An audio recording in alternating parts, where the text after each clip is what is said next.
accomplished a lot, and I think that stands for itself. I'm hopeful that we'll find out exactly what happened, and we'll address it if there's something to be addressed, and we can move on. I mean, we've got the reason we won the World Series in 2017 is Jose Altuve and Alex Bregman and Justin Verlander, a lot of great players, and they do things the right way, and we as an organization, that's what we aspire to do as well. Okay, that was their GM, Jeff Luhnow. The Astros say they have begun an investigation along with Major League Baseball there. The Astros team, Max, took your Yankees in 7 on the way to a chip. Does this change your opinion about Houston? Of course it does, and I don't believe Jeff either. I don't think he's telling the truth there. I mean, it's just my opinion. I have no evidence that he isn't, but I don't believe him. How could the GM not know? Come on. Investigation. Give me a break. He's put together a team and has a system whereby they cheat, and I'm furious about it as a Yankees fan. They're stinking cheaters in Houston, it seems to be, if these allegations are correct. And it's one thing to steal signs. That's not really cheating. If you're stealing signs on the field of play, even if a manager notices something, that's one thing. But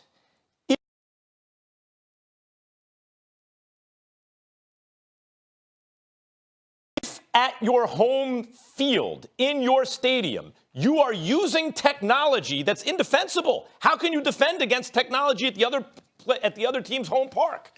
And using that to gain an edge, that is cheating. And if this were college, I would say they should vacate the World Series. That's how serious it is. Listen to this. Stephen A., remember that year, 2017, when our Yankees should have won the World Series, it seemed to me? But lost to the Astros. Remember, they had to learn how to win on the road? Because let's go back. 2-1 Astros in Game 1 at Houston. 2-1 Astros at Game 2 in Houston. Yankees lost 2 one-run games to a cheating team who's stealing signs. You mean to tell me that can't be the difference in a one-run game? What happened when it moved back to Yankee Stadium and the Astros didn't have their cheating advantage, if it's true they were cheating? 8-1 Yankees. They got curb stomped, the Astros. 6-4 Yankees. 5-0 Yankees. So the Yankees beat them down. They were clearly the better team till they went back to Houston and lost 2 more. That decided that series.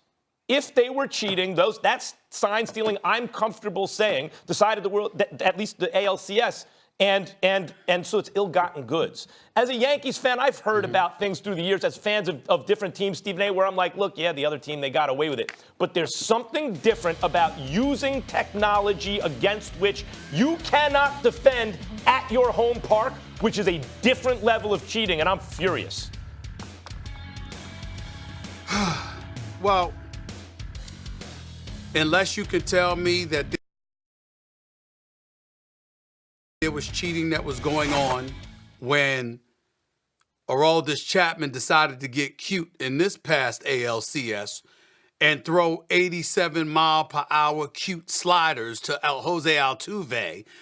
You could talk about the anger. I would have been furious in 2017, but in 2019, approaching 2020, Altuve's home run to win the ALCS resonates more in my mind than what happened in 2017. Having said all of that, I'm in Houston, Texas right now getting ready to do my show, and then after that watch the Clippers go up against the Houston Rockets. And I sincerely hope that Houston Astros officials are smart enough not to show their face in the arena at the Toyota Center tonight, or any place else in Houston for that matter, because this organization is rapidly becoming a national embarrassment.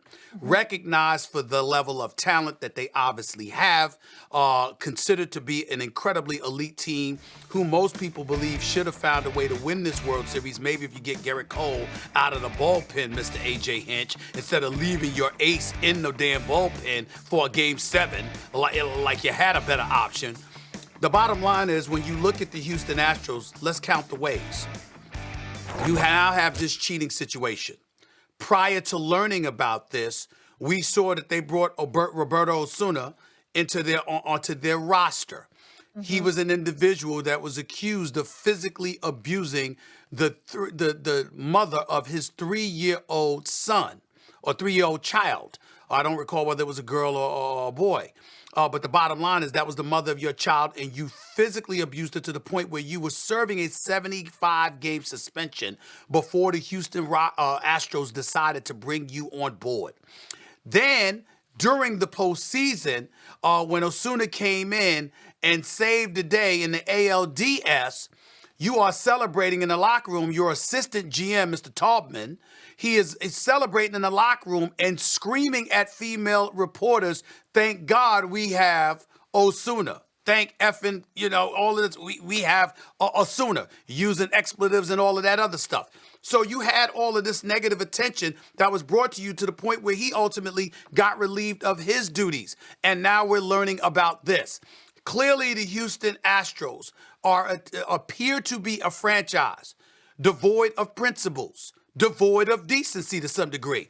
They don't mind having abusers on their roster. They don't mind cheating, stealing signals, using technology to do it if the reports are indeed true, which we don't know. For you to be a Major League Baseball franchise, and we know America's national pastime is associated with such etiquette, no matter how much of a joke people may think that is, they try to pride themselves of being so keenly associated with etiquette to the point that you got a Hall of Famer in Pete Rose that should have been in the Hall of Fame that you've kept out all of these years because he gambled as a manager but not as a player, all of this other stuff. But somehow, some way, you allow all of these things to happen for your franchise. These are the Houston Astros that we're talking about here. And when we think about them having an abuser on their squad, and now we think about them cheating. Congratulations. Max, based on what Stephen A. just said, does Houston have a culture problem? 100%. And I got to say something about Luno. He's done a lot of very good work with the Astros. I mean, he's assembled as an executive, arguably. I mean this, arguably, when you look at that entire roster, you can argue that the last several years has seen the best roster ever assembled. It is on a short list. The Big Red Machine had the kind of position players, but not the pitching. You have to go back to a couple Yankees teams. Here and there, you can find a few teams throughout history as crazy talented, top to bottom, as excellent, as great as this Astros squad, and yet they still cheated. So it seems to me that the culture, Stephen A., is data-driven, right? That's what he brought to the franchise, a data-driven approach that has worked very well. But the data-driven approach has been divorced from ethics. So it's all data-driven, including, hey, can we get some more data by cheating? Let's do that. And given everything else you said, yes, clearly there is an absence of ethics, or at least a willingness to cross ethical lines that is beyond the pale for this Astros franchise. That is true. It's divorced from ethics, but I'll take it a step further. It's bad enough to be divorced from ethics, as you so eloquently just stated. It's even worse when you're willing to go the extra mile to smear people who point that out, like they tried to do to the reporter that highlighted how the assistant GM Brandon Taubman, had screamed what he screamed about Osuna at the three females covering the team. See, they go the extra mile away from ethics, and they try to smear other people to protect themselves. That's where it gets even worse, which is why I say this is what they're known. They want us to forget, but this is what they're known for. I'm not recognizing that 2017 championship. I'm not. Just personally, I'm not. My favorite team curb stomped them on level when the playing field was level, and then got cheated out of wins, it seems to me, based on the information we now have. Or we don't know that. Right? We believe it, but we don't know. Based on the information we think we have. Based on what we have, Mike Fiers they got cheated. I'm not giving the Yankees any excuses. They lost. All right, guys, leave it there. Colin Kaepernick says he's been waiting 3 years for another shot in the NFL, but which